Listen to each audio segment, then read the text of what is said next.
efektive. Pse po e thoni kështu? Po e them, jo për shkak të numrit njerëzve pjesëmarrjes, ajo ishte në nivelin e saj, mirë po edhe fjalimet mund të ishin më të denja, për arsye se kur të thirrësh kaq shumë njerëz, do duhej sot, po e them, meqenëse se Ramush Haradinaj nuk është kryetar partie politike, do duhej të fliste dikush të paktën edhe i këtij nivelit, për mosën për arsye se njerëzit aty kanë ardhur për drejtuesit.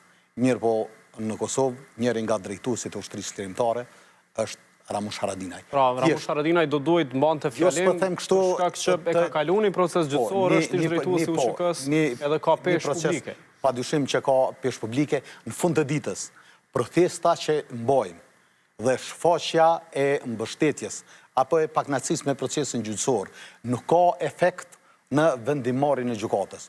Mirë po ka në imazhin që ne i tregojmë botës se lufta jonë ka qenë e drejtë. Lufta jonë ka qenë e drejtë.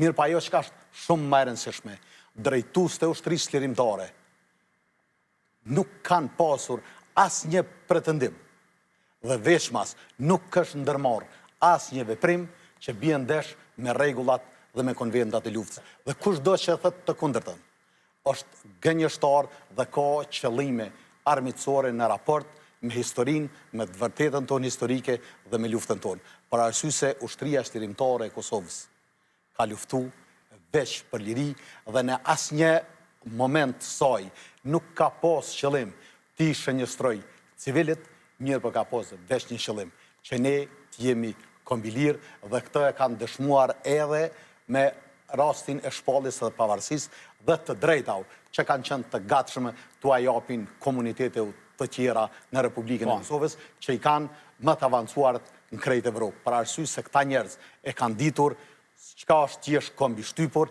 dhe e kanë ditur si duhet të ruhet dhe të mbahet e vlera